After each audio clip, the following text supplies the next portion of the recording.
Hello friends, good evening. कैसे हैं आप सब लोग? तो तुम लोग को अभी तुम लोग का कमेंट पढ़ रहे थे, पता चल ही गया है सबको कि एग्ज़ाम का जो डेट है वो बढ़ने वाला है। 10 दिन, 15 दिन, 20 दिन, 1 महीना जो भी बढ़े। 6 तारीख को तो अब नहीं होगा। तो ऐसा बहुत लड़की मैसेज कर रही है कि बिहार सरकार ऐसा करा दिया। तो बिहार सरकार का इसमें कहीं से कोई रोल नहीं है, ये सुप्रीम कोर्ट का ऑर्डर है। और ये इसलिए किया गया है क्योंकि टीचर लोग जो है ना स्कूल में, जो पहले से ऑलरेडी टीचर है, उनको एक टाइम लाइन दिया गया है कि 28 से पहले उनको सीटेट पास करना है, 2028 से पहले। तो टीचर लोग, बहुत सारे ऐसे टीचर थे जो फॉर्म नहीं भर पा रहे थे। शायद उनको ये इंतजार था कि हम लोग को छूट दे दिया जाएगा कि बिना सीटेट पास किए ही हम लोग को रख लिया जाएगा। लेकिन अब सुप्रीम कोर्ट क्लियर कर दिया कि नहीं, उसको भी नहीं रखा जाएगा। तो बहुत सारे टीचर हैं जो अब फॉर्म भरना चाह रहे हैं। तो टीचर के लिए डेट को जो है बढ़ाया गया है, जिसके लिए आज से लेकर के जो है ये फॉर्म भराएगा। ठीक है, देखो, पहले जो था 11 मई से 10 जून तक भराया था ये फॉर्म, जब 8 मई को नोटिस निकला था। और अब जो है 25 अगस्त से 1 सितंबर तक, 25 अगस्त से 1 सितंबर तक फॉर्म भरने का डेट दिया गया है टीचर लोग के लिए, या ऐसे जो भी लोग हैं जो फॉर्म नहीं भर पाए। और एग्जाम के बारे में कहा गया है कि ये will be announced after closure of the portal. जब ये फॉर्म भराना बंद हो जाएगा तब ये अनाउंस किया जाएगा कि एग्जाम कब होगा। तो इसमें सुप्रीम कोर्ट के ऑर्डर से ऐसा हुआ है। ठीक है, देखो क्लियर लिखा हुआ है, सुप्रीम कोर्ट के कारण ऐसा हुआ है। ठीक है, तो देखो, कुछ लोग दुखी हैं कि मेरा तैयारी था, ये था, वो था, कर लेते। और कुछ लोग जो बहुत लास्ट में हमसे जुड़े हैं, जैसे 10 दिन, 15 दिन, तो बहुत सारा व्हाट्सएप पे ऐसा मैसेज था कि मैम हम तो अब आपके पास जुड़े, हमको आपका चैनल जो है वो पता नहीं था, अब पता चला, अब क्या करें, 10 दिन में कैसे करें, 15 दिन में कैसे करें। तो उनके लिए तो ये बहुत अच्छा है कि अब टाइम मिल गया, नंबर पे फोकस करो। लेकिन अब टाइम बढ़ गया तो पेपर 2 वाला भी पढ़ सकता है। तो जिसका पूरा तैयारी है वो भी, और जिसका तैयारी नहीं है वो भी। अब मान लो तुम्हारा अच्छा तैयारी था तो भी तुम अब 130 टारगेट करके पढ़ो। लेकिन कोई भी पढ़ना छोड़ना नहीं, ये नहीं सोचना कि अच्छा अब तो एग्जाम डेट आएगा, नया एग्जाम डेट आएगा, उसके बाद सोचा जाएगा क्या करेंगे नहीं करेंगे। तो ऐसा कोई मत करना, कंटिन्यू प्रैक्टिस जारी रखना। अगर प्रैक्टिस छोड़ोगे, कोई भी स्टूडेंट अगर प्रैक्टिस छोड़ोगे तो भूल जाओगे। क्योंकि कोई भी कितना भी तेज क्यों ना हो, अगर वो रेगुलर प्रैक्टिस नहीं करेगा तो वो भूल जाएगा। तो रेगुलर प्रैक्टिस तो तुम लोग छोड़ना ही नहीं। अब तुम लोग के पास टाइम है प्रैक्टिस करने का। सारे सब्जेक्ट का सारा चैप्टर पढ़ाया हुआ है, सारे सब्जेक्ट का सारा प्रीवियस ईयर क्वेश्चन कराया हुआ है, प्लेलिस्ट बना हुआ है, टेस्ट दिया हुआ है। अभी तक जितना भी एग्जाम सीटेट का हुआ है सबका टेस्ट दिया हुआ है। तो अब तुम लोग के पास टाइम है, टेस्ट दो। जो गलत होता है उसको वीडियो से देखो, समझो और रिलैक्स होके पढ़ो। लेकिन पढ़ना छोड़ना मत। ठीक है, कंटिन्यूटी बनाए के रखना। और देखो, असम और छत्तीसगढ़ में क्या है, इसी से हो जाता है ना। वो कहाँ गया? हाँ, सीटेट जो है, सीटेट ने पहले ये बता देते हैं। तुम लोग को क्या करना है, लर्न बीसीटी ऐप इंस्टॉल कर लेना है। ठीक है, लर्न बीसीटी ऐप इंस्टॉल कर लेना और learn BCT Telegram channel join कर लेना। ठीक है, जिसका पहले से तैयारी है वो भी, जिसका नहीं तैयारी है अब तैयारी करना चाह रहे हो वो भी, दोनों को लर्न बीसीटी ऐप इंस्टॉल कर लेना और learn BCT Telegram channel join कर लेना है। और जो पेपर 1 का तैयारी कर रहे हो उसको 2 टेस्ट लेना है, एक 99 का पीवाईक्यू और एक 99 का एनसीईआरटी।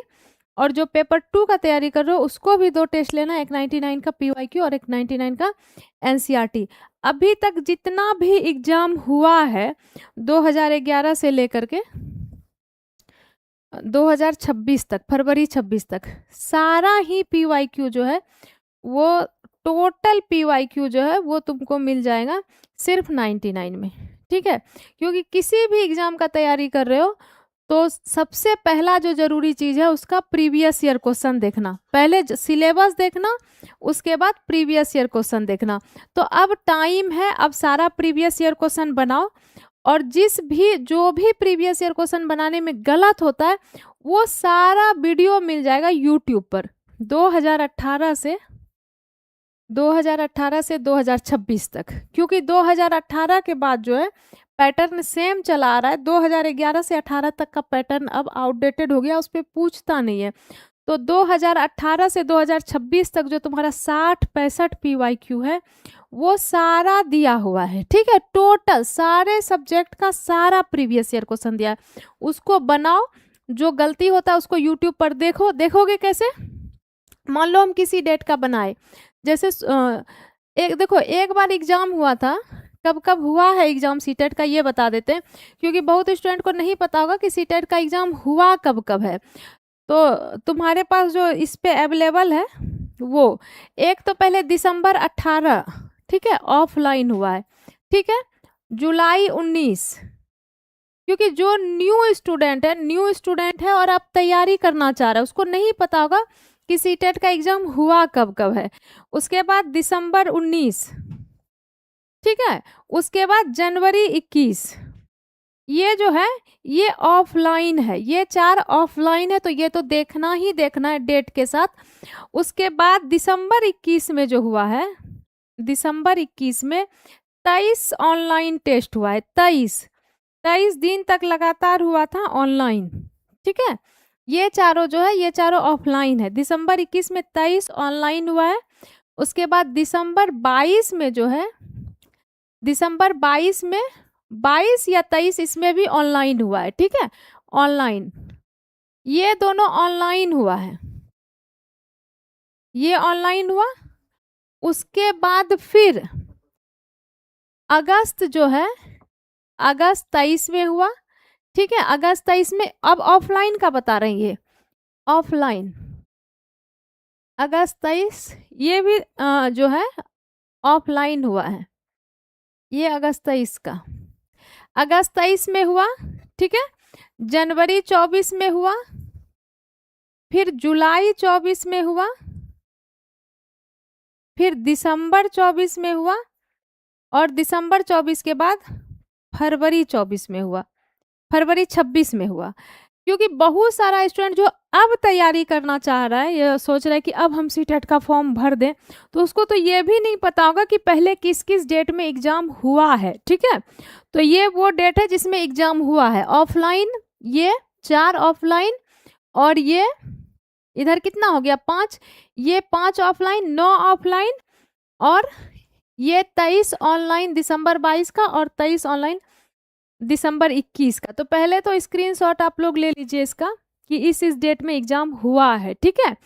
अब जिस भी डेट का प्रीवियस ईयर क्वेश्चन, तो ये जितना भी डेट अभी हम लिखे, जितना भी डेट है, सबका प्रीवियस ईयर क्वेश्चन जो है यूट्यूब पर फ्री में अवेलेबल है, कराया हुआ, और सबका टेस्ट जो है सिर्फ 99 में, जितना भी प्रीवियस ईयर क्वेश्चन है।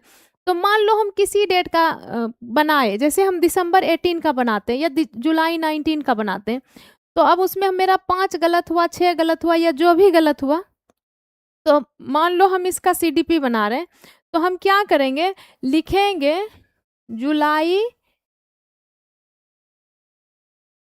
19 CDP, पेपर 1 बनाए हैं या पेपर 2, जो बनाए हैं वो भी लिख देंगे, पेपर 1 PYQ, और बाय स्वीटी मैम लिख देंगे, बाय स्वीटी मैम, तो वो आ जाएगा, ठीक है। और क्या करेंगे, पूरा वीडियो नहीं देखेंगे, जो जो क्वेश्चन गलत हुआ है, जैसे हम जुलाई 19 का बनाए, उसमें मेरा 5 गलत हुआ, 6 गलत हुआ, 10 गलत हुआ, जो भी गलत हुआ, जो गलत हुआ है बस उसको देखेंगे, ठीक है। और इस तरह से कंटिन्यू प्रैक्टिस अगर हम 1 महीने तक करेंगे, तो सीटेट से हल्का तो कोई एग्जाम ही नहीं है। जब दिसंबर 22 में हम पहली बार पढ़ाना शुरू किए, क्योंकि दिसंबर 21 में हम खुद ही एग्जाम दिए थे, मेरा बीएड जो है 2019 से 21 सेशन था, तो दिसंबर 21 में हम खुद एग्जाम दिए थे, और दिसंबर 22 से हम पढ़ाना शुरू किए थे। तो उस टाइम सिर्फ और सिर्फ PYQ पढ़ाए थे, और हम खुद सिर्फ PYQ पढ़े थे। सिर्फ प्रीवियस ईयर क्वेश्चन से ही जो मेरा स्टूडेंट था 100% रिजल्ट आया था। तो एक बात तो दिमाग में बैठा लो कि प्रीवियस ईयर क्वेश्चन से ही रिजल्ट आता है 100%। तो जो भी स्टूडेंट चाहते हो या चाहते हैं, जो भी बड़े हैं हमसे, चाहते हैं कि रिजल्ट आए और सीटेट में, तो बस प्रीवियस ईयर क्वेश्चन का तैयारी करना, और ये सारा ही प्रीवियस ईयर क्वेश्चन जो है ऐप पर अवेलेबल है, और सारा ही यूट्यूब पर अवेलेबल है, ठीक है। तो बस मेहनत करना है, प्रैक्टिस करना है, 1 महीना काफ़ी होता है सीटेट के लिए, ठीक है। All the best.